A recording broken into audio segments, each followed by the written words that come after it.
like to say up front, I'm not a salesperson. I've got no whey protein to sell you at the end of this video. The medical research I am going to present to you is not funded by the broccoli industry. I've competed and won a male fitness model natural bodybuilding competition here in Australia, eating solely plant-based, with a body fat percentage of 6 on a DEXA scan. I'm not coming to you with a biased view. I ate meat for the first 20 years of my life.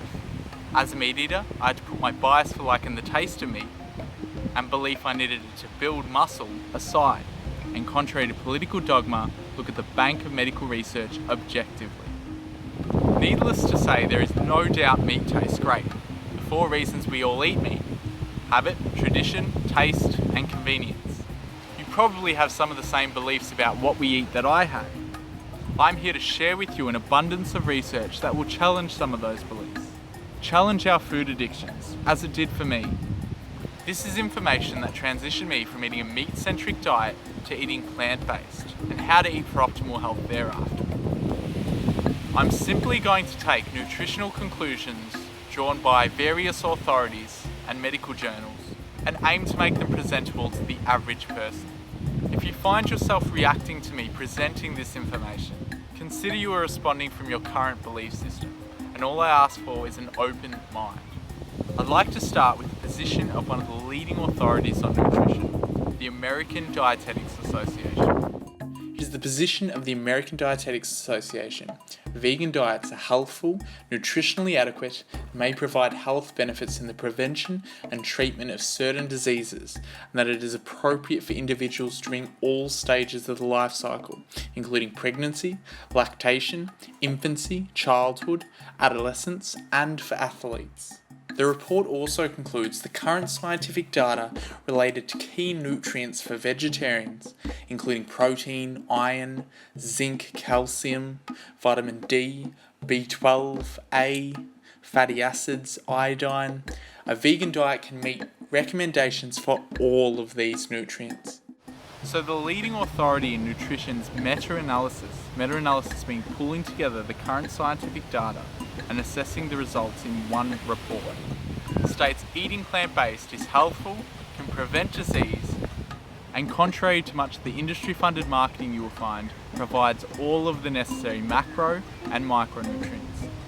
A further study conducted by the ADA also concludes that eating plant-based is not only nutrient-dense and consistent with dietary guidelines, but could also be recommended for weight management without compromising diet quality. Let's now compare this healthful plant-based way of eating to an animal-based diet on a larger scale. This meta-analysis, funded by the National Institute of Health, followed more than 125,000 participants on their diet over a 26-year period and recorded over 12,500 deaths. It compared a plant-centric diet, limiting animal products, against a low-carb animal-based diet, and found that those eating a low-carb animal-based diet had an increased chance of cancer mortality, cardiovascular mortality, and all-cause mortality, i.e. death. In addition to this, another large-scale study published by the National Institute of Health compared those with a high red, white, and processed meat intake against those with a low meat intake and recorded 71,252 deaths. In its research, it considered age, education, family history of cancer, race, BMI, smoking, physical activity, energy intake, alcohol intake, vitamin supplement use, fruit and vegetable consumption. A number of variables were taken into account, and the study drew the conclusion that high meat intake increased total mortality, cancer mortality, and cardiovascular disease mortality. It increased chance of death by 31%. The medical literature also shows a plant-based vegan diet reduces the risk of obesity, diabetes, heart disease, high blood pressure, and all-cause mortality. It states the benefits for people who eat plant-based are reducing the number of medications they take to treat a variety of chronic conditions, lower body weight, decreased risk of cancer, and a reduction in their risk of death from heart disease.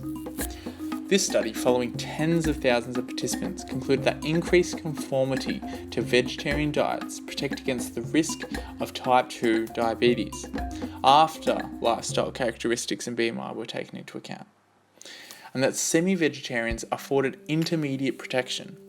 Yes, you protect yourself against diabetes, and, on a large scale, only people who eat exclusively plant-based have an average BMI in the healthy weight range. There is a direct correlation between the amount of animal products you eat and your risk of diabetes and being overweight. Eating plant-based, protecting against diabetes, as well as its ability to promote a healthy BMI, is widely accepted, including in the International Journal of Obesity.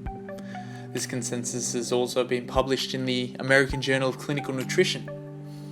Even after accounting for total calories, there is still a positive association for red meat, poultry, and processed meat and increased body fat, and that a decreased consumption of meat can improve weight management. The American Journal of Clinical Nutrition has also published a meta-analysis on diabetes and hypertension being abnormally high blood pressure.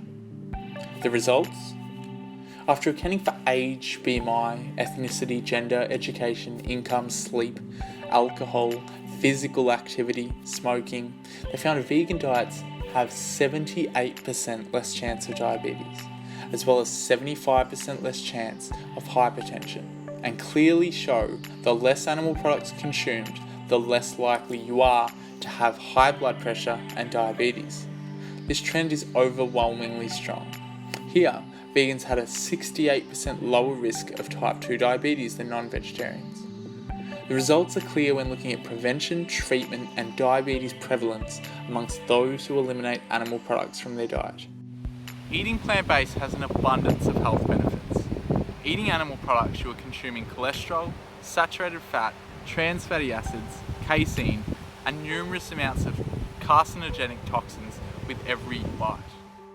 These are heavily linked to many main causes of death: stroke, heart disease, high blood pressure, diabetes, cancer, Alzheimer's disease, liver disease, blood infections, Parkinson's disease. Animal protein puts a lot of pressure on our kidneys and fuels autoimmune diseases, and many more fatal diseases. Harvard recognised that there is substantial evidence that shows consuming meat, particularly red meat, is associated with increased risk of diabetes, cardiovascular disease, and certain cancers. Therefore, observed and followed over 100,000 participants over a 28-year period and published their results. They concluded that the consumption of meat is associated with an increased risk of total cardiovascular disease and cancer mortality, and that the substitution of other healthy protein sources is associated with a lower mortality risk. Interestingly enough, the results from Harvard Nurses' Health Study show that the intake of dietary cholesterol, the equivalent of just an egg per day, cut a woman's life short by 5 cigarettes a day for 15 years. This isn't surprising when the International Journal of Atherosclerosis shows that just 3 eggs a week is associated with a significant increase in plaque buildup and artery clogging, which of course leads to a heart attack, stroke, and ultimately death. The evidence is as significant and clear as smoking cigarettes. Look no further than the abundance of epidemiological studies comparing populations eating a meat-centric diet to those who eat more plant-based. Meat-eating Western societies have abundant cases of strokes, cancer, and heart attacks, in comparison to plant-based societies where it is far less common. Dan Buettner's geographical study of the Blue Zones identified where in the world people live the longest and compared their lifestyles. He identified the key similarities amongst each of the small populations. When discussing diet, he identified that they moderate their intake of calories. They eat until they are 80% full. They eat a predominantly plant-based diet. On average, the Blue Zone populations eat meat 5 times a month, max. In Loma Linda, the Seventh-day Adventists are mostly vegetarian.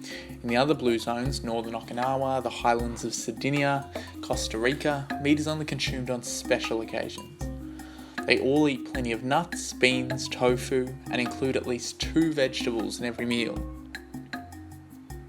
The Blue Zone centenarians, being those who reach the age of 100 years old, average a cup of beans a day. Dan Buettner actually made the association adding a cup of beans per day to adding 3 to 4 years to your life.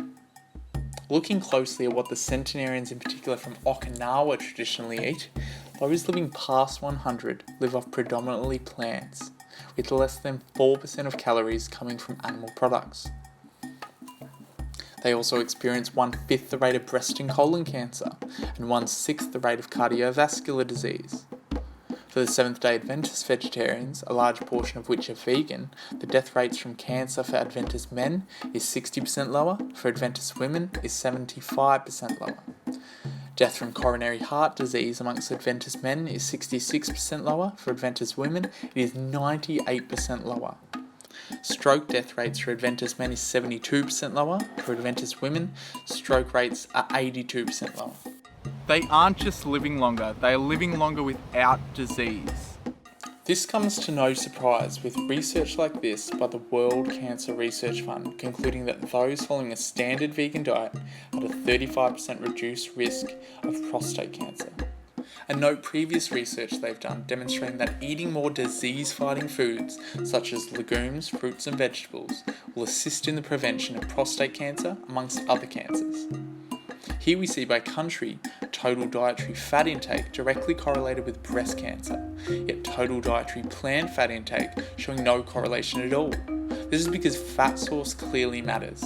Is the fat source from plants, nuts and seeds, or is it from breast cancer promoting sources such as dairy products and meat? This is supported by studies assessing an Eco-Atkins vegan diet, i.e. a vegan diet that is high in protein and fat and low in carbohydrates, rather than the typical high-carb vegan diet, as it still shows the health benefits like reduced cholesterol, reduced blood pressure, and other heart disease-related risk factors. We see a direct correlation with intestinal cancer in animal products, colon cancer with meat consumption, and the list goes on. Yes, it is seen as normal in today's society to eat animal products, but it is also normal today to be sick regularly, depressed, overweight, have a family member get cancer, be on a range of medications by the time you hit 50 and have a heart attack. This isn't a generalisation, this is the reality of the Western world today. If we want to be like everybody else, we can only expect to suffer the same way everybody else does. I'm here to tell you and show you how you can control your health destiny. Not a new fad diet, it is eating truly healthy, supported by science, and it is sustainable. These common diseases are not predominantly genetic based, or the side effects of aging. They are caused predominantly by what we put in our bodies.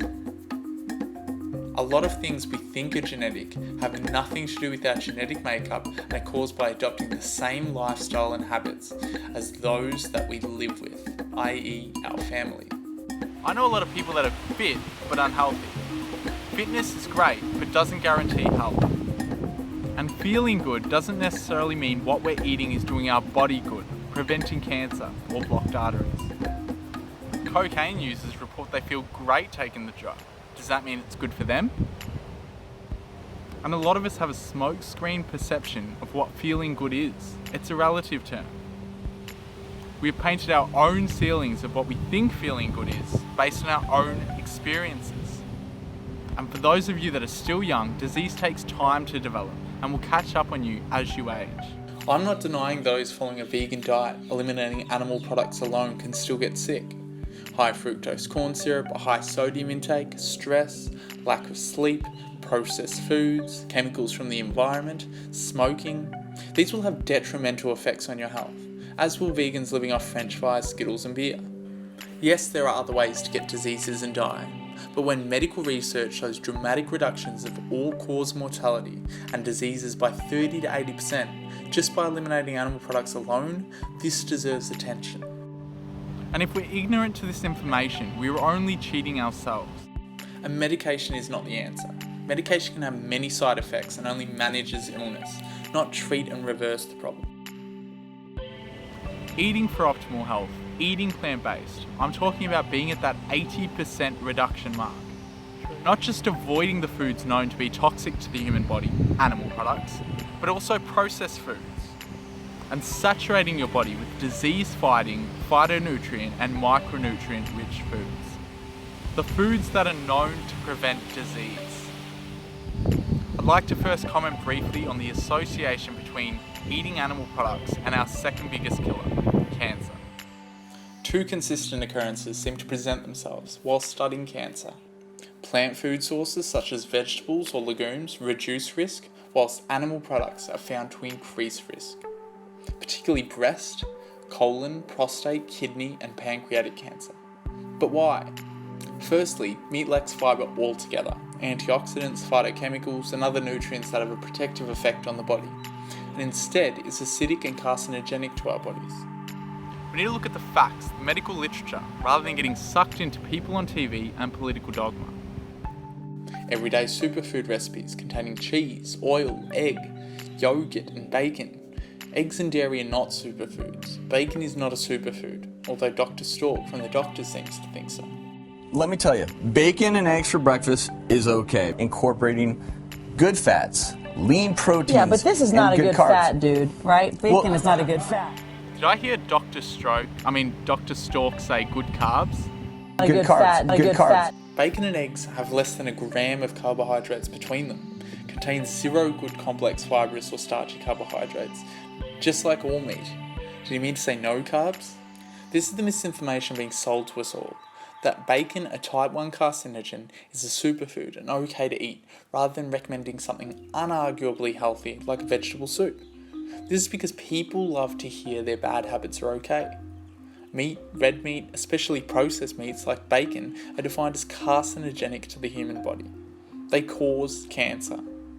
Processed meat like bacon, sausages, salami, they were all type 1 carcinogens, which is defined as the highest level of evidence that something causes cancer. And a lot of us say moderation is a cop-out for justifying our bad habits. But why eat a type 1 carcinogen in moderation?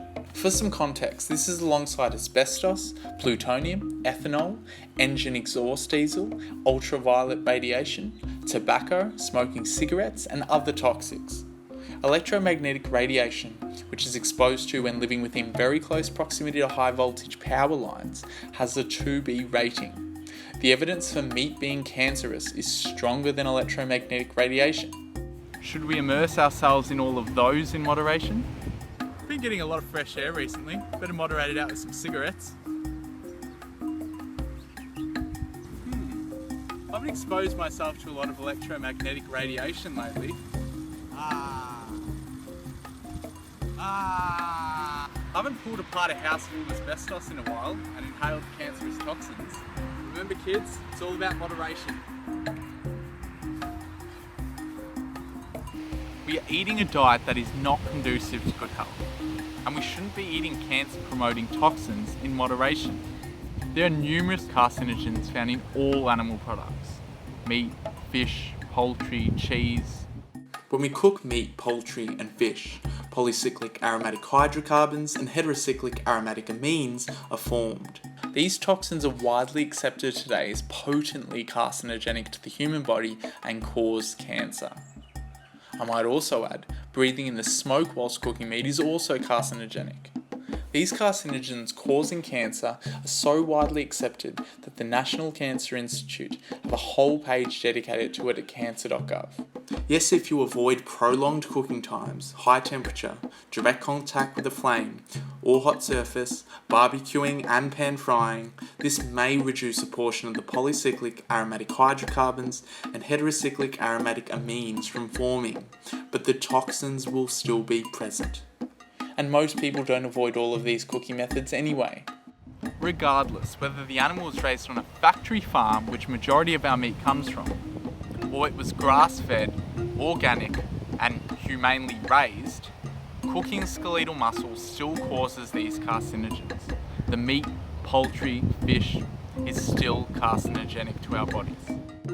If you're concerned about pesticides on fruits and vegetables, bear in mind that our commercially raised animal products such as meat and dairy contain the most toxic residues, a lot more than our fruit and veg.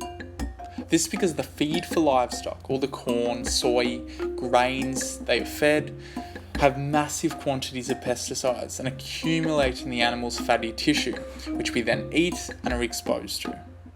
The same applies for those of you that are concerned about GMOs.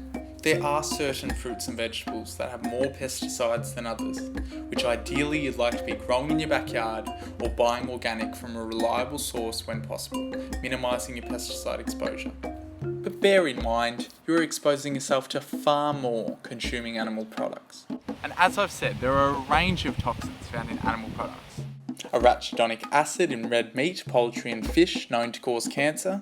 There are persistent organic pollutants, advanced glycation end products, dioxins found in fatty meats and dairy products and linked to numerous cancers. Heavy metals such as mercury in fish, leading to brain damage and other problems. Sodium nitrate and nitrate used in deli foods such as processed meats. Preservatives are also linked to many types of cancer. Sodium and potassium aluminum sulfate in processed cheese and other processed baked goods. One toxin I will briefly mention is the bovine growth hormones, which is the growth hormone given to cows to increase milk production and known to cause disease in humans. Growth hormones are fed to all livestock. When animal agriculture can grow a chicken that is more than 4 times the size in the same amount of time with growth hormones, from a business perspective, why wouldn't they? I might also add, they need to do this as it is the only way it is even feasible to keep up with soaring demands for animal products in our meat-centric society. Growth hormones are just one of the many concerns livestock tend to get. Antibiotics, approximately 4 times the amount of antibiotics humans consume each year, are given to animals to reduce the likelihood of disease spreading in the unsanitary and crowded conditions. That is the FDA stat, the Food and Drug Administration.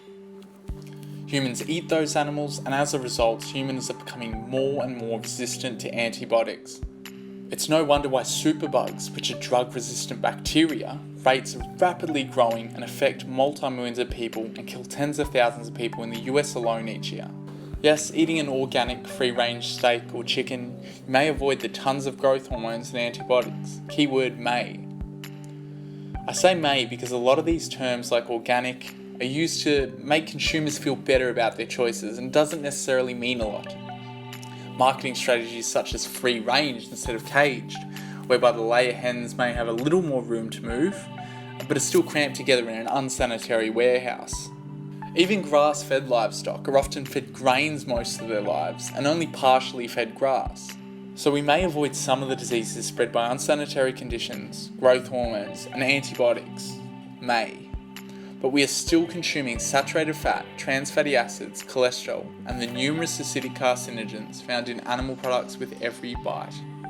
The medical research follows a significant trend. A plant-based way of eating reduces your risk of and protects you from our leading causes of death, including our biggest killer, heart disease. But why? These diseases are caused by the buildup of plaque in our arteries, which eventually blocks blood flow, which in turn triggers a heart attack or stroke. What is the main reason plaque builds up in our arteries? Dietary cholesterol and saturated fat. This is widely acknowledged in the medical literature, but rebutted occasionally by biased, industry-funded research, as you will come to see. Where do we get dietary cholesterol and saturated fat from? Dietary cholesterol is only found in animal products. Yes, eating solely plant-based has 0 dietary cholesterol. We do not need it at all. Our bodies naturally produce the optimum healthy amount of serum cholesterol, which is blood cholesterol. When you eat plant-based, you also eliminate 95% of saturated fat from your diet. This is because there is still saturated fat in oils and small amounts of saturated fat in coconuts, avocados, nuts, and other plant sources. So does diet and dietary cholesterol affect serum cholesterol? Or is elevated cholesterol just the repercussions of aging and we don't see any correlation at all? Well, we've already seen that the International Journal of Atherosclerosis shows that dietary cholesterol consumption clearly increases plaque buildup and blocks our arteries. But let's dig deeper. A huge meta-analysis pulling together 54 thorough studies by the American Heart Association and the National Lung, Heart and Blood Institute state the evidence linking elevated serum cholesterol to cardiovascular disease is overwhelming. Epidemiological, clinical, genetic, and laboratory animal studies all indicate that high serum levels of cholesterol are causally related to coronary atherosclerosis and an increased risk of cardiovascular disease, and that there is substantial evidence from laboratory, epidemiological, and clinical studies of the role of diet in atherosclerosis and cardiovascular disease.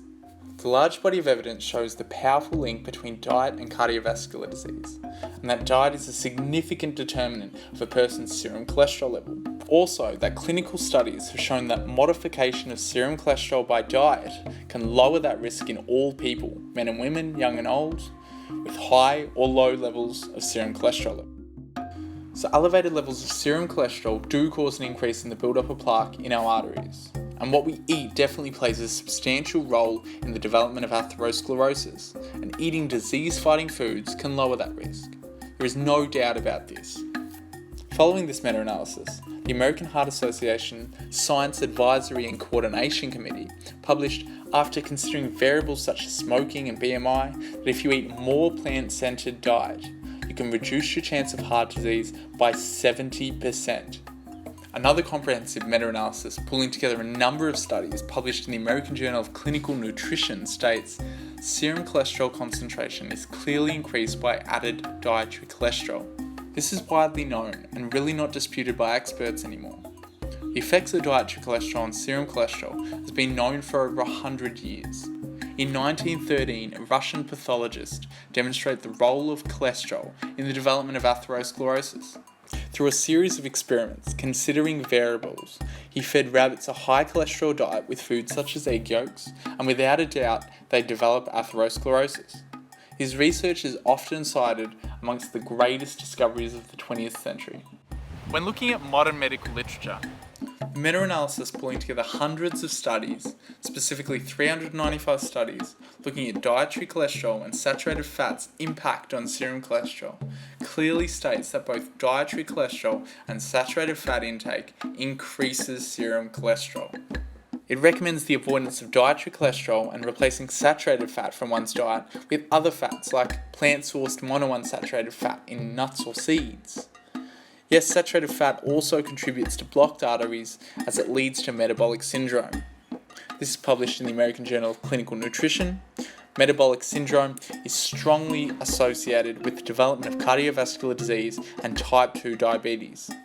Once again, the suggestion of dietary saturated fat to be replaced with monounsaturated fats is seen and proves to have a protective effect.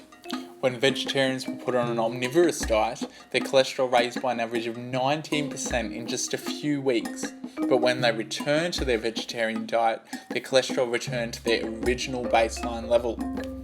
The editor of the American Journal of Cardiology clearly states that dietary cholesterol is the single most significant contributor when looking at plaque buildup in our arteries, compared to stress, inactivity, and other factors. Another interesting point raised is that only herbivorous animals, like the rabbits previously mentioned, are capable of developing atherosclerosis, and it is very easy to build up plaque in their arteries during experimentation with a high cholesterol diet. Meat-eating animals such as lion, dog, or cat, on the other hand, cannot develop the disease, yet it is our species' single biggest killer. The best chance of avoiding a heart attack or stroke is to avoid cholesterol entirely. And prolonged exposure to lower LDL cholesterol beginning early in life is associated with a substantially greater reduction in the risk of cardiovascular disease. It's no coincidence or surprise that vegetarians have lower levels of blood cholesterol than meat eaters, and that vegans have the lowest. The healthy LDL cholesterol value to have is less than 75 milligrams per deciliter, where there will be no plaque progression. This will prevent a heart attack or stroke. Even Lauren Cordain, who is notable as one of the most, if not the most, influential advocates for the paleo diet, agrees that the perfect ideal level for LDL cholesterol is 50 to 70 milligrams per deciliter. It's the level other apes have, it's the level human babies are born with, and those that have an LDL cholesterol level in this range do not develop the buildup of plaque in their arteries. He acknowledges the serum LDL cholesterol level that a human cannot develop heart disease is less than 57 milligrams per deciliter. The reality is though, vegans are the only group that are in the healthy range of 50 to 70 milligrams per deciliter. And the less animal products you consume, the lower LDL cholesterol you can expect to have. And anecdotally speaking, my LDL cholesterol dropped within a year of no longer consuming animal products to 50.27 milligrams per deciliter, and have stabilized to less than 57 milligrams per deciliter ever since, which means I cannot develop heart disease. And leading scientists all say that the human body has no tolerable upper level of cholesterol or trans fat intake, and this is because we have zero need for dietary cholesterol. Our bodies manufacture all the serum cholesterol it needs by itself.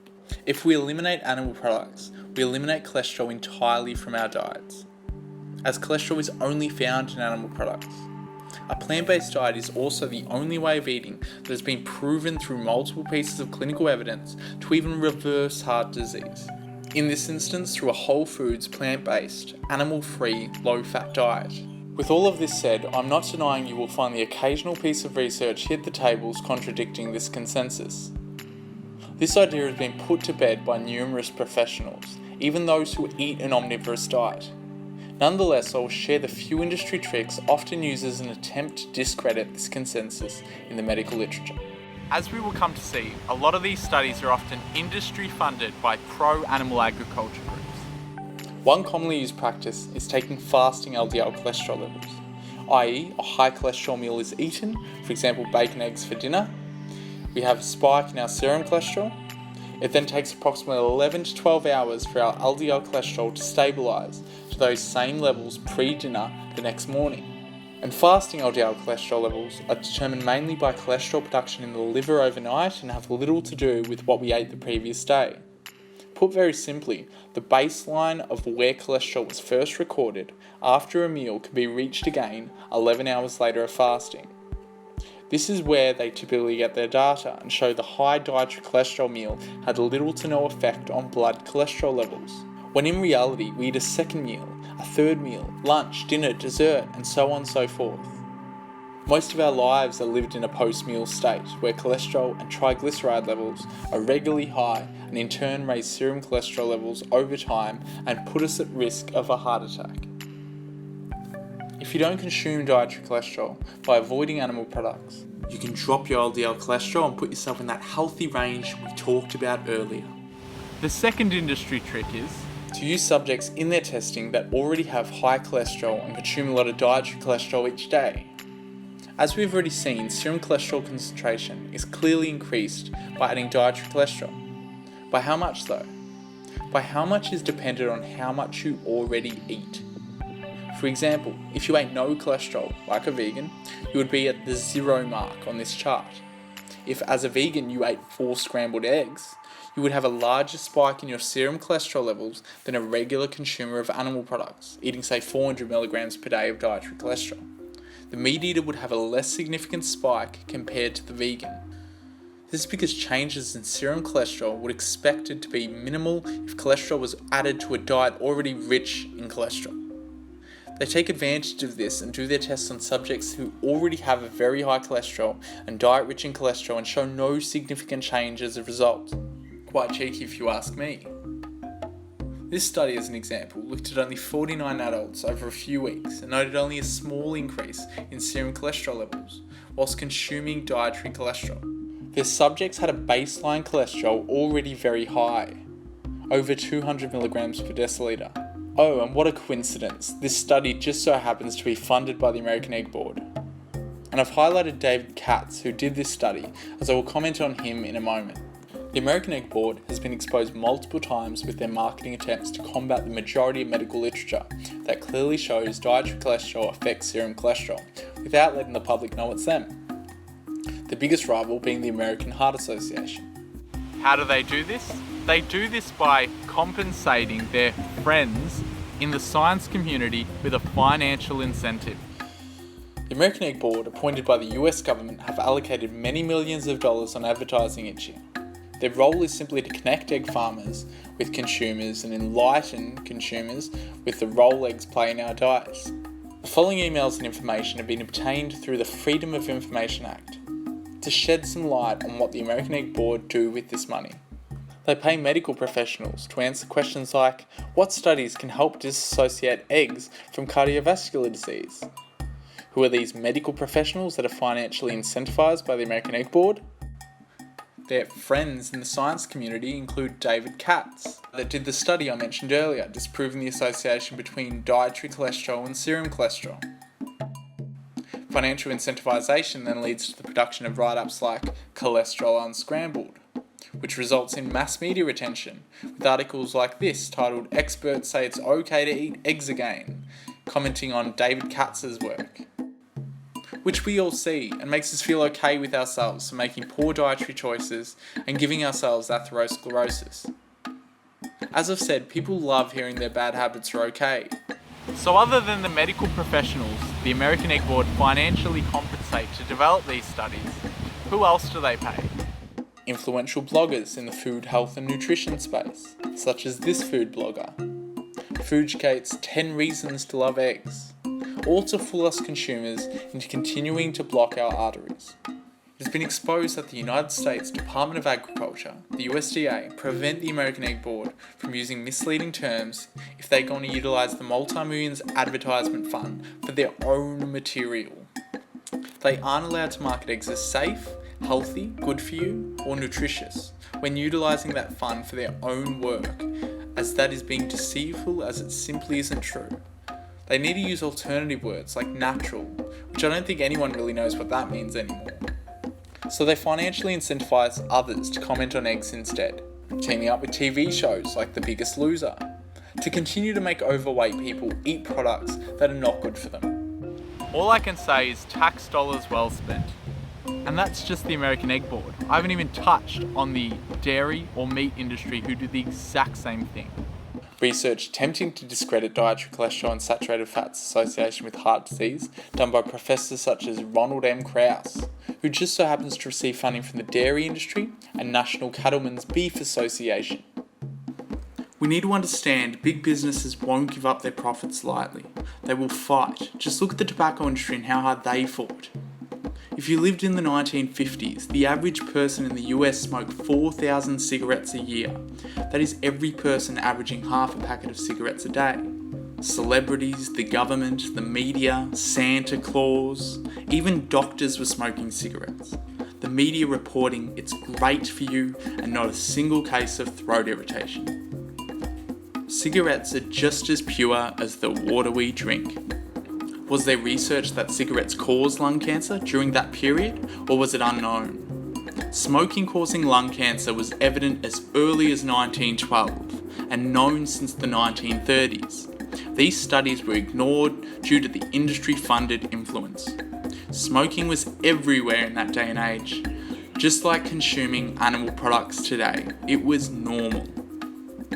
In 1958, there was a Seventh-day Adventist study which showed non-smoking populations are 90% less likely to die from lung cancer. Fast forward to today, Adventist studies show a plant-based diet eliminating meat from one's diet protects against our leading causes of death, including stroke, cancer, heart disease, etc. It took more than 7,000 studies and countless deaths with no warning before the 1964 Surgeon General report, exposing the causal link between smoking and lung cancer. How did they get away with this? The same strategies and tactics the meat, dairy and egg industry get away with, covering and misrepresenting the medical research, giving financial incentives like the tobacco industry did, to produce research which gained headlines that said, scientific studies show smoking cigarettes in moderation is okay. But just like the tobacco industry, no lie can live forever. No injustice can live forever. Diabetes, high blood pressure, these are diseases that have been shown to be reversible in as little as 1 to 3 weeks eating plant-based. A lot of these diseases are choices. People are slowly becoming aware of the detrimental health effects of consuming animal products. Unfortunately, there is still a lot of misleading information out there, including a lot of the YouTube fitness gurus promoting animal-based foods and products. I find many of them entertaining. It seems to me most are generally just misinformed. Or possibly have an agenda in mind, like selling whey protein powder, which is obviously dairy-based. To which I say, in the words of Upton Sinclair, it is difficult to get a man to understand something when his salary depends on his not understanding it. Let's talk briefly about dairy. Dairy milk is made up of 47% fat and 32% sugar. Of that fat, 58% is saturated fat, known to promote disease. Of that sugar, it is made up of lactose, which 75% of the world's population is genetically unable to properly digest in dairy products, commonly known as lactose intolerance. Let's use our common sense for a moment and establish where milk comes from. and who it is intended for. It's no surprise we have an obesity epidemic when we drink bovine lactation on a daily basis designed to make a baby cow grow to 400 pounds in just 6 months. Contrary to popular belief, eating dairy products hasn't been shown to reduce the risk of fractures. According to the Harvard Nurses Health Study, it's quite the opposite. Increased dairy consumption increased risk of fractures by 50%. Every epidemiological study shows the countries with the lowest rates of dairy consumption, like Asia, actually have the lowest rates of osteoporosis. Dairy also aggravates irritable bowel syndrome. It's a major cause of childhood allergies, including asthma, ear infections, eczema, skin rashes, and increases the body's IGF-1 levels, insulin-like growth factor 1, which is a known promoter of cancer. In case some of us don't already know, cows need to be pregnant to produce milk, just like our mothers. The milk is intended for their calves, but as we desire dairy products, the baby calf is stripped away from its mother shortly after birth, whereby the males are slaughtered into veal, or a female will follow in her mother's footsteps. According to the USDA, 97% of newborn dairy calves are removed from their mothers within the first 12 hours of being born. Mother cows are constantly artificially impregnated in what the industry calls a rape rack, and milk consistently, which the excessive milking then leads to body and udder infections. Google rape rack and you'll find this in case you're interested in doing it yourself.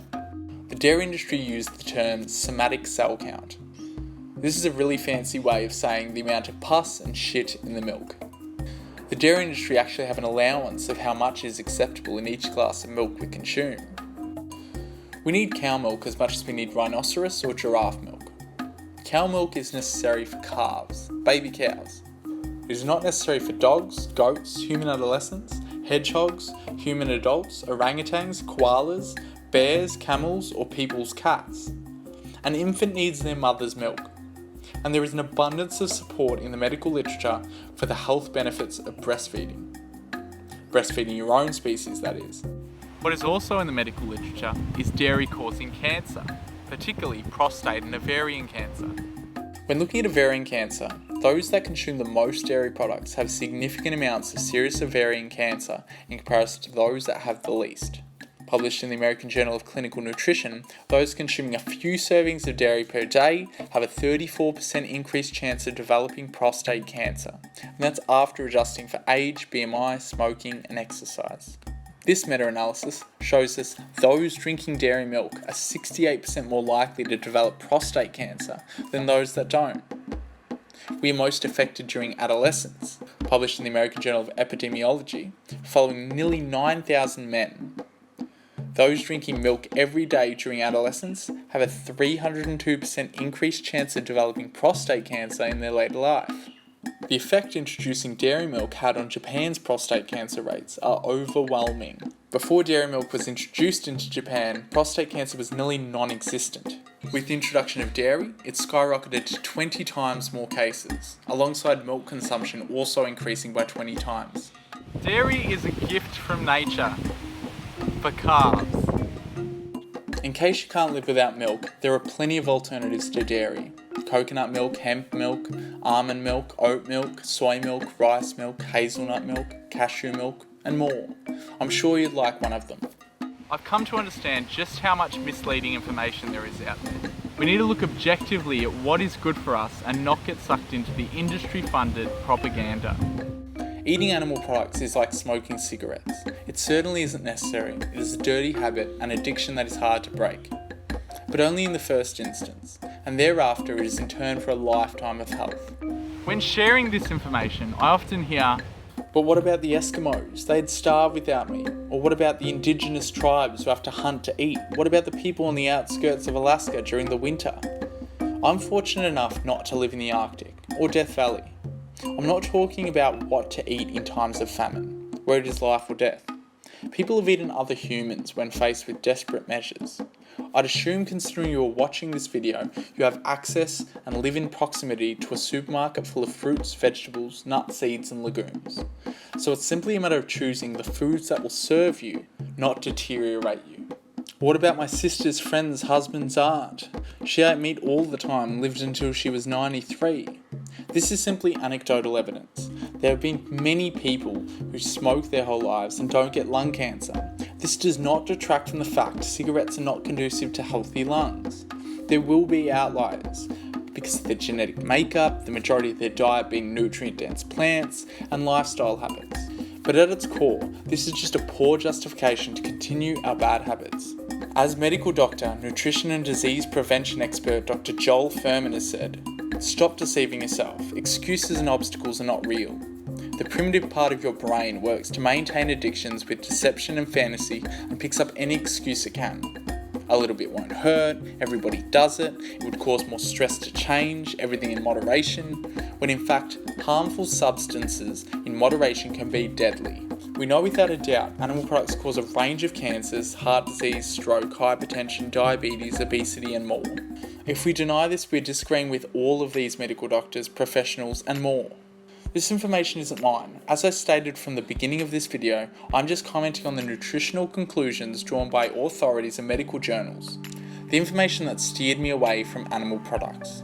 Whether or not we were told by our parents, a personal trainer, an article on the internet, or bodybuilder at the gym, that animal products are good for us. Objectively, published studies in these medical journals and authorities such as the American Dietetics Association, National Institute of Health, the American Journal of Clinical Nutrition, Journal of Epidemiology, the American Heart Association, the Food and Drug Administration, universities such as Harvard, the International Journal of Obesity, suggest otherwise, and inform us that plants such as legumes, nuts and vegetables are protective against disease. Whether or not we want to believe dietary cholesterol will raise our serum cholesterol, and raised serum cholesterol will cause the buildup of plaque in our arteries, resulting in a heart attack, the International Journal of Atherosclerosis says that it does. The facts will be the facts, whether they're accepted or challenge our habits and social conditioning. I posed the question, can you name one disease caused by eating solely plant-based? A diet rich in vegetables, fruits, seeds, legumes, nuts? There isn't. I hear doubtful people say nutrient deficiencies, but they are prevalent amongst all people. 98% of the US population don't eat the daily recommended intake of potassium from foods such as legumes and sweet potato. 96% of the US are deficient in one of the most vital nutrients, fibre, as we'll come to see. And as I spoke about at the beginning of this video, all nutrients are accessible eating solely plant-based. If you choose to avoid chia seeds, quinoa, kale, flaxseed, sunflower seeds, almonds, walnuts, black beans, lentils, all nuts, seeds and omega-3 rich plant foods, yes, you'll most likely not be consuming enough omega-3. It's all about eating high quality foods, not low quality. We know eating these nutrient rich foods will grant us improved health, ideal weight, disease protection and a longer life. No disease is caused by eating plant-based. There is only evidence of protection against disease. The one vitamin I would like to briefly comment on and recommend supplementation for is vitamin B12 for both omnivorous eaters and people who eat plant-based. The USDA shows 39% of people between the age of 26 and 83 have plasma B12 levels in the low to normal range. For those of you that don't know, B12 does not come from animals. B12 is a microbe, a bacteria. In a historic environment, we used to get B12 through unwashed vegetables straight from the ground, from the soil or to untreated water, running dam water. Have a few glasses of pond water and you'd get your daily recommended intake of B12. So through modern sanitation, vitamin B12 has been taken away from us. And rightly so, most of us don't want to source our drinking water from an unsanitary dam. And as a result, B12 is fortified in our foods. Livestock, in some cases, may get it directly from the ground, but due to modern farming practices, having livestock fed grains, oats, soy, corn, it is now standard procedure for these animals to receive B12 injections. So you can choose to eat meat with the fortified vitamin, or cut out the middle cow and supplement it for a cheap $2.30 a month. Either way, in a modern environment, it is a fortified vitamin. There are a lot of people who are against supplementation altogether. For those of you, there are also fortified plant-based sources of B12, including fortified milk such as soy, nutritional yeast flakes, Marmite, salt-reduced Vegemite, cornflakes, nut meat, mock meats, vitamin waters and more. Personally, I take a B12 supplement and focus what I eat around whole foods. So what are these high quality foods? What's the solution to eating for optimal health? We've established that humans have no biological need for animal products. What we require is oxygen, water, macronutrients and micronutrients to orchestrate a range of physiological functions. And as the American Journal of Clinical Nutrition pointed out at the beginning of this video, we can get all of these through eating plant-based. Let's start with macronutrients. Macronutrients, macro, means big. These contain calories, specifically 9 calories in a gram of fat, 4 calories in a gram of protein, and 4 calories in a gram of carbohydrate. Each have daily requirements of nutrients such as the essential amino acids in the protein section or omega-3 in the fat section. Focusing on the carb, fat and protein split of what you eat is far less relevant than the quality of these macronutrients. Are you eating bacon or nuts? Pizza or sweet potato? Most people in the Western world are mixing processed carbs with animal products. Ham and cheese sandwich, pizza, mac and cheese, and getting the worst of both worlds. The idea of a complete protein, which is getting all 9 of the essential amino acids from one food source, only coming from animal products such as meat and eggs, otherwise the need to mix plants such as beans and rice to create a complete protein, is a myth. The incomplete protein myth was inadvertently promoted in the 1971 book, Diet for a Small Planet, by a sociologist, not a nutritionist or medical doctor, and promoted thereafter in a Vogue magazine. You can get all of the 9 essential amino acids from basically all plant food sources. Here we see 2 carrots. Here we see a cup of black beans. And here we see a handful of cashews. You get the point. This is published in the American Journal of Clinical Nutrition. Plant proteins can serve as a complete and well-balanced source of amino acids for meeting human physiological requirements. These myths have all been dismissed by the nutrition community decades ago. They are the macronutrients. Now onto the micronutrients. Micronutrients have no calories. They are phytonutrients, vitamins and minerals, all of which are accessible eating solely plant-based. As we know, we require vitamins and minerals for our body to function properly, i.e. vitamin A helps maintain good eyesight and a healthy immune system. Vitamin C helps fight colds, is essential for healthy teeth, gums and skin. Iron helps to make blood. Each have their own role in our bodies and found in a range of plant sources. Phytonutrients, or otherwise known as phytochemicals, are found in plants almost exclusively and are less commonly talked about than vitamins and minerals. The role of phytonutrients in the body is to fight disease such as cancer. They protect cells from getting damaged or repair damaged cells and prevent your body from deteriorating. There is said to be thousands of phytonutrients. Some of these nutrients are well known, whilst others have yet to be identified. Put very simply, groups of phytonutrients are generally divided into 5 colour groups. For example, a blueberry shares a similar set of phytonutrients as a blackberry. What role does each of the 5 colours play? Green is the first, with benefits including eye health, arterial function, lung health, supported liver function, wound healing, gum health, cell health. They can help inhibit the action of carcinogens. Also red, with benefits including supported prostate, urinary tract and DNA health. Protects against cancer and heart disease. Lower blood pressure, destroys harmful free radicals that build up in our bodies. White plant supports healthy bone, circulatory system, arterial function. Phytonutrients found in white plants also fight heart disease and cancer. Balance our hormone levels. Blue and purple, which support the heart, brain, improve memory and cell communication, bones, arterial and cognitive health. They also fight cancer and slow the process of aging. Yellow and orange plants contain phytonutrients to support eye health and healthy immune function. Fight free radicals, protect against cancer and lowers blood pressure and cholesterol. They repair damaged DNA. This is where have your 9 servings of fruits and vegetables a day comes from, and have a range of colours. It's to make sure you are getting your phytonutrient, micronutrient needs. When you get a stomach ache, that is the body attempting to repair and rid of a toxin you've eaten or exposed yourself to earlier. When you urinate or defecate, this is the body ridding of waste and cleansing the body of toxins. If you're not going to the toilet a number of times a day, you're probably not consuming enough fibre and water. When we breathe in smoke, we tend to cough to get rid of the smoke. The body is a self-repairing machine, and you need to fuel it with the right fuel.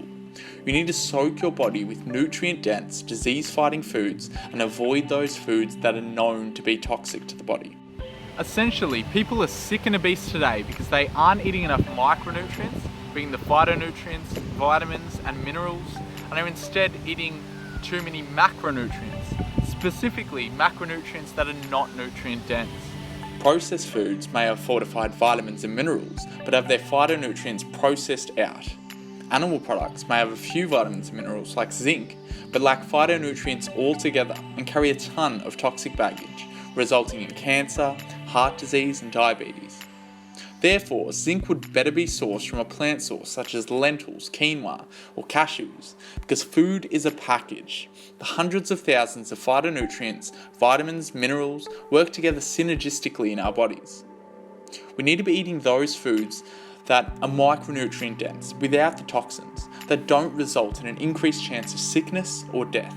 And when we intake these macronutrient loads, calorie dense foods, i.e. animal products, processed foods, with no micronutrient load, so your phytonutrients, vitamins and minerals, it builds up free radicals, basically toxins in the body that leads to oxidative stress that the body has to use stored micronutrients to break those free radicals down. And oxidative stress is directly linked to cancer, heart disease, premature aging and Alzheimer's disease. It deteriorates your body. This is widely acknowledged and accepted in the medical literature. When we are not meeting our micronutrient needs, we get sick, we get side effects, rashes, asthma, depression, getting ill all the time, joint pain, memory loss, headaches, fatigue, allergies to things. Cutting back or restricting calories is not the answer for successful health or even healthy weight loss. How do you expect to meet all vitamin, mineral, phytonutrient and macronutrient needs by starving yourself? I'm not denying you can starve yourself and lose weight, but we know that isn't healthy and definitely not sustainable. Increase the quality, not decrease the quantity. If your intention is to lose weight, you don't need to count calories when you eat this way. The fiber will fill you up. There is so much more to eating right than calories in, calories out, and macro splits. Every calorie is not the same. Some people say avoid carbohydrates like the plague. Some people say avoid fat. Some people will say this is the right ratio of carbs, fat, protein, and someone else will say the complete opposite. Once again, it is about the quality of the fat, the quality of the carbohydrate. Two people eating the same amount of calories in a day. One may lose weight, the other doesn't. Why? A genetic variation in metabolism could be responsible for some part, or one individual may be eating phytonutrient-rich foods supporting the prevention of fat growth, whilst the other is eating toxin-rich foods. As we've seen, the toxins in meat contribute to weight gain. As it is not legal to inject humans with these toxins we know are harmful, this experiment was carried out on rats. Both groups of rats were fed the same thing, the same amount of calories, but one group were injected with the toxins that are found in foods we eat like meat. In 6 months, the toxin-injected rats had gained 36% more fat on their bodies than the control rats. For optimal health, we need to be eating foods which have a high micronutrient load per calorie, like kale, collard greens, spinach, berries, lentils. The aggregate nutrient density index is a scoring system assigned to foods that contain the highest micronutrient load per calorie to the lowest, i.e. those foods that are rich in micronutrients, specifically phytonutrients, and those that are not. Here we can see some of the foods and their rating. Each Andy score is based on a score of 1,000 to 0, 1,000 being the most nutrient dense, 0 being the least. The way most of us are eating is upside down. Disease cannot thrive in a bodily environment that is alkaline, full of phytonutrient dense foods. Animal products and processed foods lack phytonutrients. We need to eat more of the foods with a high nutrient density score and less of those with a low score. Spinach isn't twice as nutrient dense as a piece of white bread, not 10 times. It is over 40 times more nutrient dense, made up of phytonutrients such as lutein and zeaxanthin, which studies show significantly protect us against skin damage, promote eye health, and act as antioxidants to protect against the formation of free radicals. Here we see a more thorough look at the Andy scores for whole foods. The top quartile, those foods that contain an abundance of nutrients, predominantly a lot of greens, Also a lot of herbs and spices, which are great for adding flavour to dishes and seasoning your foods instead of the use of salt. These are the foods that will serve our bodies, the right fuel, the disease-fighting foods that we don't eat enough of. Moving down the list, we see more vegetables. We start to see nuts, and there is also fruit. Yes, fruit are nutritious, and a few fruit a day won't kill you. No, eating a piece of fruit is not the same as eating some candy, just because they both contain sugar. It goes without explanation, the fibre, antioxidants and phytonutrients found in fruit are going to be metabolised a whole lot differently than a packet of gummy bears. Moving further down, we see a few more vegetables and many more fruits. We also see seeds, more nuts, legumes such as lentils and black beans. Seeds, nuts and legumes seem to place themselves as the most nutrient-dense foods following vegetables and fruit. They may not have as high an Andy score as vegetables, but we still require nutritional diversity. Observing the lowest nutrient-dense foods, we see white bread, white pasta, bagels, fruit juice, white rice, oils, chips, very processed foods that we only want to eat sparingly. Wholemeal bread and brown rice are obviously a more nutritious alternative to white, but as we can see, not by a great deal when compared to nutrient-dense vegetables, fruit, legumes, nuts and seeds, so they ought not to dominate our plate. A nutritious alternative to cooking with oil is cooking with lemon juice. We want to try to limit our intake of processed foods and stick to whole foods. To achieve optimal health, the largest portion of our plate shall be for vegetables. Vegetables are truly the best foods we can consume. We shouldn't be afraid of having some fruit each day. Fruit is also better metabolised on an emptier stomach. Eating plenty of legumes such as beans and lentils. Beans are high in fibre, soluble fibre, which lowers cholesterol levels. High in slowly digestible starches and resistant starches, which pass right through you. Their high fibre content and numerous other nutrients help prevent disease. They help stabilise blood sugar and contain fat-reducing phytonutrients. If you choose to buy canned beans, always choose no added salt or low sodium. I find some heavy meat eaters, such as those from the paleo movement, tend to discredit legumes because in their raw state, they contain the anti-nutrient fictic acid.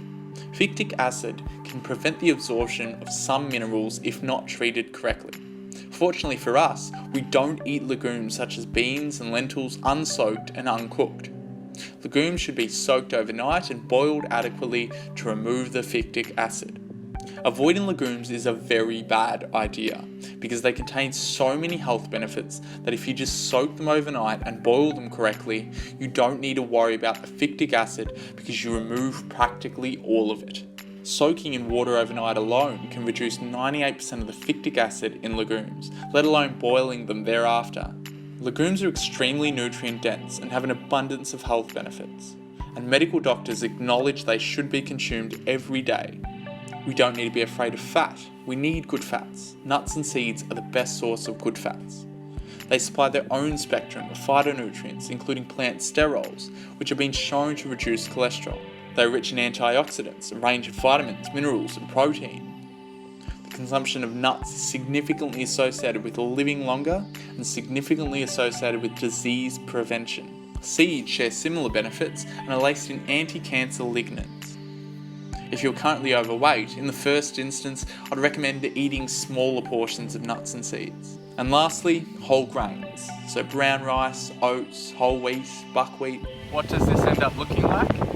Something like this, whereby we are eating disease-fighting, nutrient-dense foods, avoiding cholesterol, saturated fat and trans fatty acids from meat, fish, dairy and eggs, limiting processed foods and oils. We are eating starchy and fibre-based carbohydrates. No, carbs are not bad for you. They are the body's fuel. Complex carbohydrates are not going to make you put on unhealthy weight.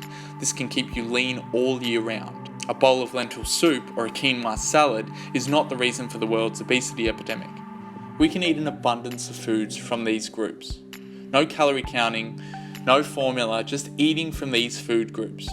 Vegetables, fruits, nuts, seeds, legumes and whole grains, including a variety of coloured vegetables. The more leafy greens we eat, the better our bodies can feel and protect us from disease. No one ever became out of shape from too many artichokes or garlic cloves. If you're more particular and finicky about your diet, like myself, familiarise yourself with the Andy scores to work out what whole foods have which disease-fighting phytonutrients. Also with Chronometer to familiarise yourself with what foods contain which macronutrients, vitamins and minerals. A lot of us have been brought up to believe we can only get protein from meat and calcium from cow's milk, which is just absurd. From here, consider making a meal plan including phytonutrient-dense foods. I find it very convenient and assures me that I'm getting all of my body's nutritional requirements. How did I get down to 6% body fat? I simply consistently ate whole foods and cut most of the fat, sugar and oil from my diet. Fat to approximately 25 grams per day, sugar to approximately 50 grams per day, and cook with water rather than oil. Still making sure I was meeting the daily recommended intake of good fats like omega-3, but focused everything I ate around starchy and fibrous complex carbohydrates, as well as plant protein. I ate foods like kidney beans, sweet potato, lentils, a lot of vegetables. I wasn't starving myself at all. I was still eating about 3,300 calories a day, but of the right foods. I also cut sodium, being salt, from my diet a few days prior to competing to drop stored water weight. Drink plenty of water. Water is the most vital essential nutrient. We can live weeks without food, but can't live days without water. Drink plenty of water. Also tea. Lemon tea. Ginger tea is alkaline to the body and rich in phytonutrients. Green tea, which is rich in antioxidants and flavonoid compounds. Herbal teas are great for the body. Personally, I find nothing more calming than plain water infused with a squeezed lemon, holding flavonoids and antioxidant effects. Medical research done in China also associates 3 cups of green tea, or 750 milliliters per day, with increased life expectancy, adding an additional 5 years to your life. We know processed foods build up free radicals and lack phytonutrients. We know animal products are acidic, cause a range of diseases, and also build up free radicals. How could anybody disagree that eating less calories and eating more nutrients is a good thing? What I'm presenting to you is the healthiest way of living, and the science supports it. It's pretty hard for us to argue against a plant-based, micronutrient-dense way of eating. Where do we think diseases come from? Collard greens, Brussels sprouts, raspberries, strawberries, eggplant, mushrooms, grapes, pears, macadamia nuts, spinach? Have you ever turned on the news one night to hear man dies from eating too much bok choy? Man gets a heart attack. Cause? Too many blueberries. Anyone ever heard of the mad apple disease? The asparagus flu. Cancer, stroke and heart disease have taken over the Western world. The culprit? Almonds. This is how we eat healthy, not the Atkins diet. The guy who made the low-carb diet, Robert Atkins, he died with heart disease and high blood pressure. And all of those plants that get around the news with E. coli salmonella, let's not forget the one source of E. coli salmonella, and that is shit. Yes, livestock manure. The manure of 56 billion land animals that are slaughtered each year for our meat cravings. Celery, broccoli or mangoes don't shit. The livestock manure often runs into our waterways, and sometimes that shit contaminated water is put on our crops.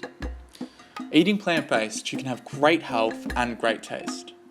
These are just some of the recipes that come up when searching vegan or plant-based recipes on Pinterest. There is literally an alternative for everything, for all of our favourite foods.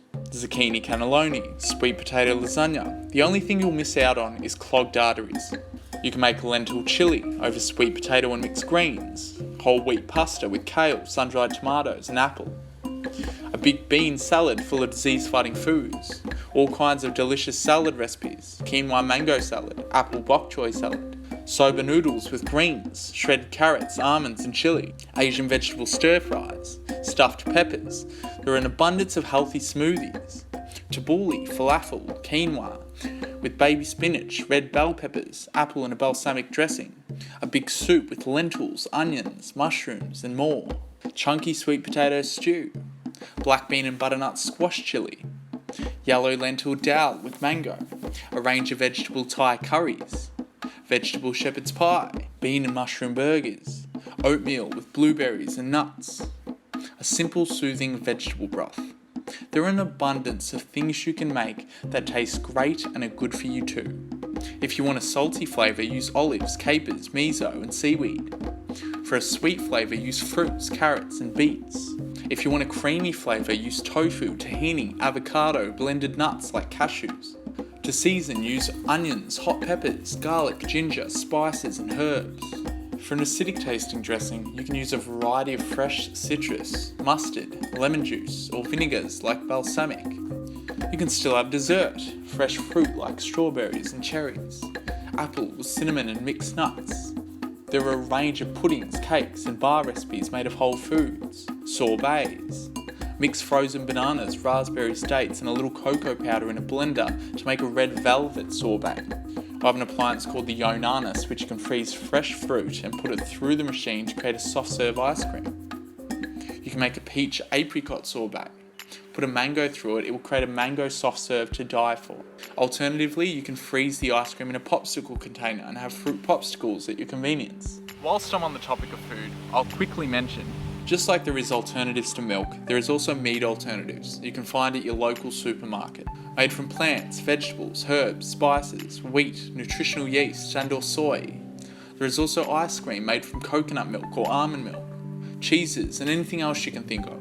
When you eliminate animal products this day and age, you don't give up a thing. You can eat the plant-based alternative, or you can eat the whole foods that naturally come from the earth. Mock meat made from plants is obviously not as nutritious as whole foods like fruits and vegetables, but can be great as a transitional tool, stepping away from animal products, which are far more destructive on our bodies, and consumed occasionally thereafter.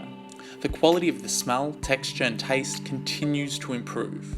I couldn't tell you how many people I've surprised with how identical mock meat tastes. And you don't inherit the number of carcinogens and other toxins found in meat. Nobody needs to die at the dinner table, including us. Eating plant-based is the way of eating that is known to best serve our bodies and promote good health. Calorie restricting is not sustainable. The answer isn't just eat less. Try breathing half as many times in a day. It isn't sustainable. Our bodies need oxygen. Our bodies need nutrients. We ought to be eating an abundance of food, as much as our bodies tell us to, of the right foods. And don't think the problem is you if you haven't achieved great health or sustainable weight loss to reach your ideal weight. We've been marketed to and brainwashed to eat acidic foods whereby young women eat nothing just to look skinny and men eat an abundance of these acidic foods to gain size, both sacrificing their health in the process to be socially accepted, conscious of it or not. It is the massive information out there that at its source is promoted by pharmaceutical companies and pro-animal agriculture groups.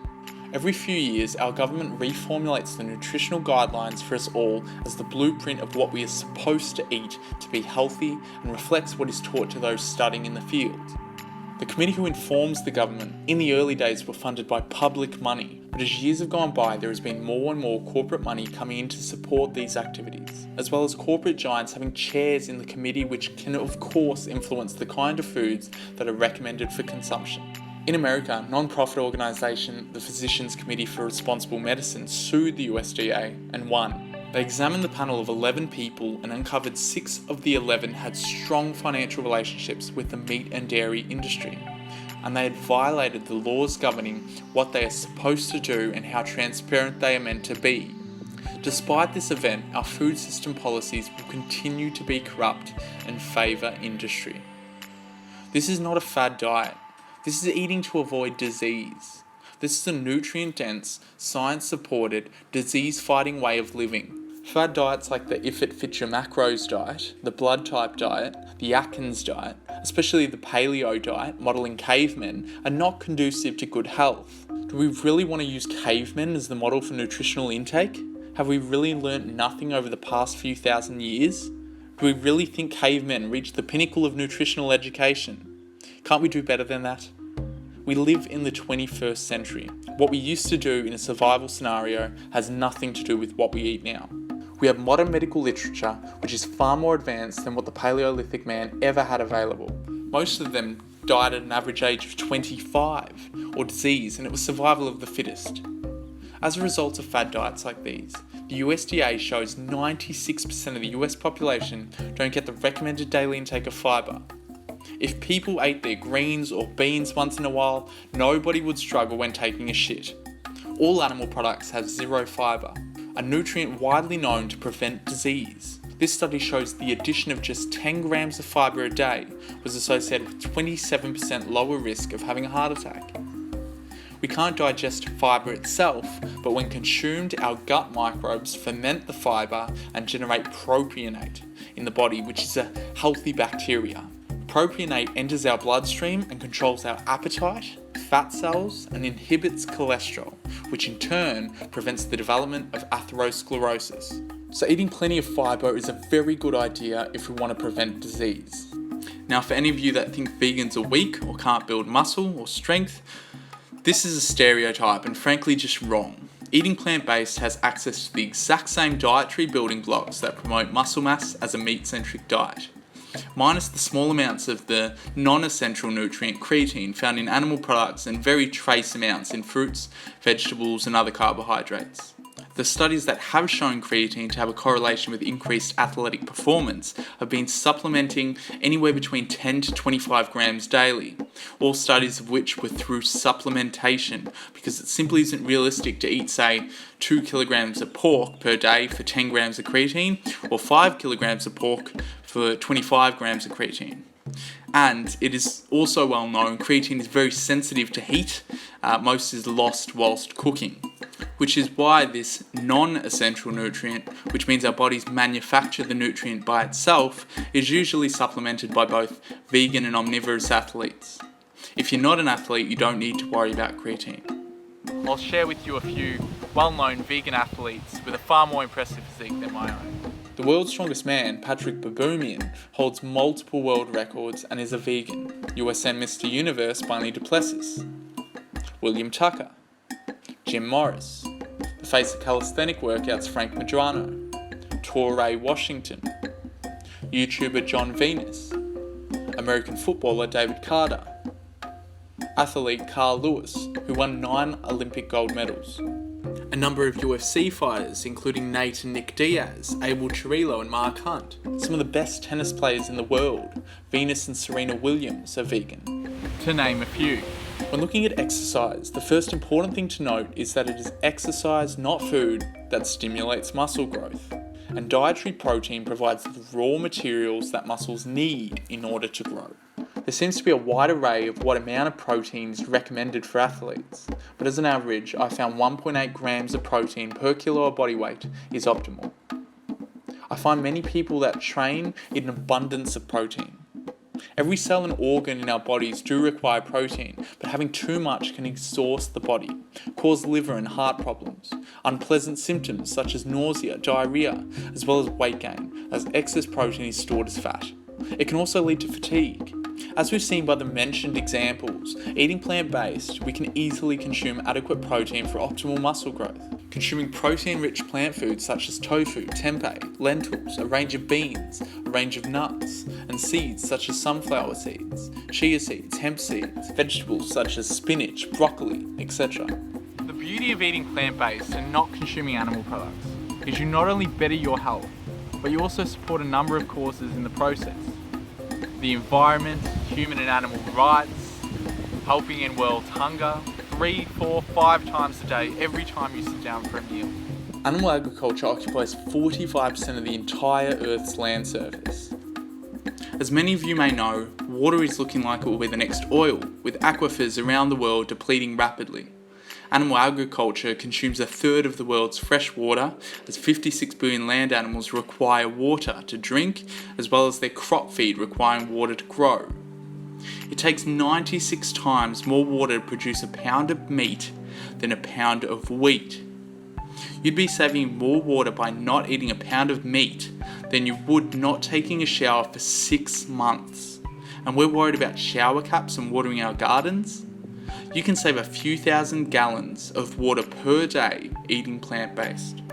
The leading cause of greenhouse gases, contributing up to 51% of emissions, which is deteriorating our planet and won't be sustainable moving forward. This is more than twice all transportation combined. Eating plant-based saves the equivalent of 20 pounds of CO2 per day. The root cause of world hunger? Meat-eating societies. 37 to 60% of the world's grains, tons of vegetable proteins and legumes such as soybeans are set aside each year to feed 56 billion land animals that are killed every year on this planet. Instead of using those crops to feed 6.5 billion people. Do the math on this, you don't need to be Einstein to figure this equation out. It takes 16 kilograms of grain to produce just 1 kilogram of beef, If the grain currently fed to livestock in the United States alone were consumed directly by people, we could feed a further 800 million more people. We have 795 million starving people on this planet, and every second one of those people are dying of starvation. Animal agriculture is also the leading cause of ocean dead zones, polluting and destroying the Earth's lungs and wiping out marine life. For every 10 breaths we take, 8 of them are from the ocean's phytoplankton. Researchers also predict there will be no marine life left in the ocean by 2048, with the exception of jellyfish. This is due to our growing rates of overfishing, responding to our growing population and demand for seafood. Yes, we kill approximately 90 billion marine creatures each year for human consumption. And for every 1 pound of target species caught, 5 to 20 pounds of non-target species are also caught. These marine creatures are classed as by-kill and often thrown back into the ocean dead. Our fishing methods are killing more than 2 trillion marine creatures when including by-kill each year. Animal agriculture is also the leading cause of deforestation. It is responsible for 91% of the Amazon destruction to make room for livestock or to grow feed for livestock. Eating plant-based, you save approximately 30 square feet of forested land per day. It comes to no surprise, animal agriculture is also the leading cause of habitat destruction and the leading cause of species extinction. Lastly, you can save an animal's life each day. Animal agriculture is responsible for the deaths of more than 56 billion land animals in slaughterhouses worldwide and trillions of marine animals each year, the immense majority of which are raised on factory farms. This meta-analysis, reviewing over 2,500 papers on animal sentience, confirms what is already widely known: animals, just like our cats and dogs, are conscious, sentient beings that can feel pain the exact same way we do. In the words of Philip Wallen, in their capacity to feel pain and fear, a pig is a dog, is a bear is a boy. If the demand for their dead bodies diminish, the supply will also diminish. I'm going to wrap things up with a short 5-minute video. The cruelty you're about to witness is not isolated to a particular country or organisation. These are not isolated incidents. These are standard procedures acceptable all around the world. I say this because a lot of us have either never stopped to think about it or have a skewed, indoctrinated perception of where animal products come from. I'm going to shed some light on the reality: abattoirs, slaughterhouses. I strongly urge you don't, but if you feel the need to look away, you might want to ask yourself the question: if it's not good enough for my eyes, why is it good enough for my stomach? Lambs spend the last minutes of their lives fighting for their lives until their throats are slit.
Baby chicks are exposed to unimaginable torture.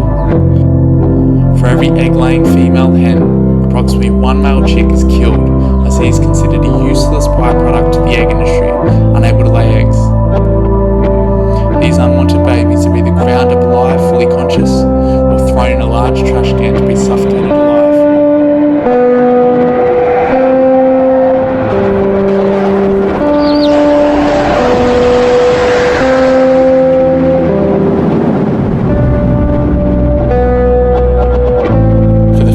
They have their sensitive beaks seared off with a hot blade to reduce pecking due to overcrowded conditions. Then move to a crowded, unsafe sanitary warehouse for the rest of their lives to follow in their mother's footsteps.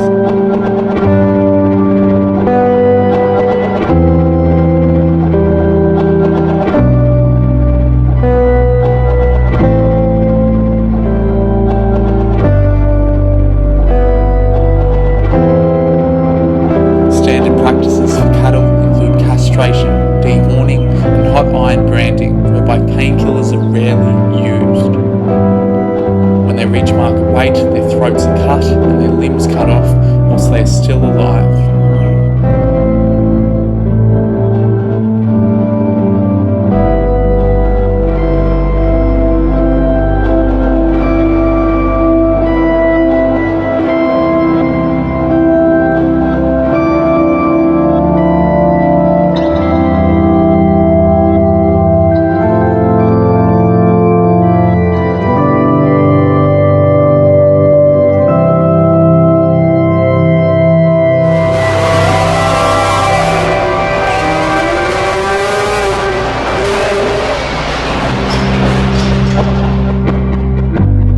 Crowded by the thousands in filthy warehouses, chickens and turkeys either have their throats slit or are drowned alive in scalding hot water to loosen the birds' feathers.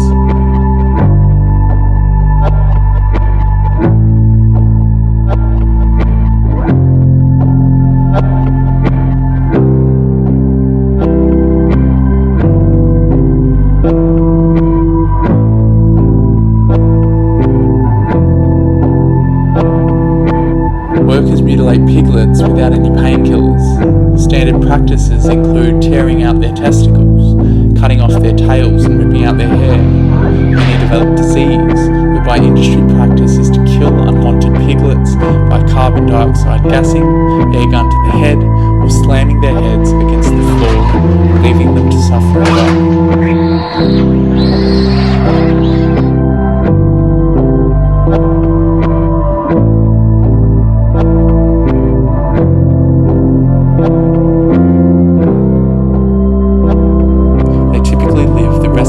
In overcrowded pens until they reach market weight. They are then hung upside down and have their throats slit.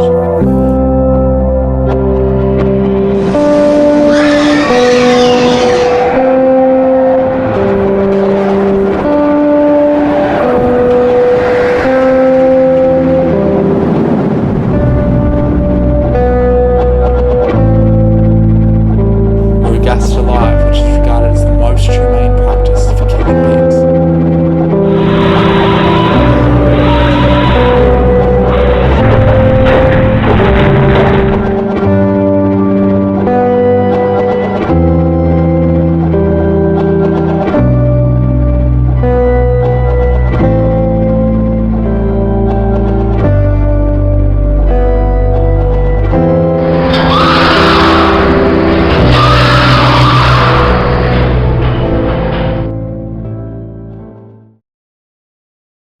These are the consequences of our food choices. Understand the detrimental repercussions our poor food choices have on the environment, the animals, and our own health is a very logical argument not to consume animal products. If you don't want to directly participate in this, and you want superior health and longevity, make the right choice. We don't need research to show us what we are dying of in our meat-centric society. I bet you all know someone in your family that has had cancer, a stroke or heart attack, diabetes, Alzheimer's disease, osteoporosis, has high blood pressure or is overweight. We need to manage our food addictions that aren't serving us. It may be hard for the first few days, but it is in exchange for a lifetime of health. Your taste buds will readjust after 3 weeks. We can retrain our palates and appreciate the taste and prefer whole foods, especially when you feel the impact they have on your life. This is just scratching the surface. The health benefits and disease prevention a plant-based diet promotes is phenomenal. Being healthy is not hard. It may sound hard, it might be difficult for the first few weeks, but what is really hard is being sick all the time, tired all the time, being on a range of medication when you hit 40 or 50 years old. Each year, 12.7 million people discover they have cancer, and 7.6 million people die from the disease. Fighting food addiction for 3 weeks isn't hard. fighting cancer is hard. And modern medical literature now shows us the diseases most of us are dying from are preventable through proper nutrition. As I've said, if we want to be like everybody else, we can only expect to suffer the same way everybody else does. I hope you make the right choice.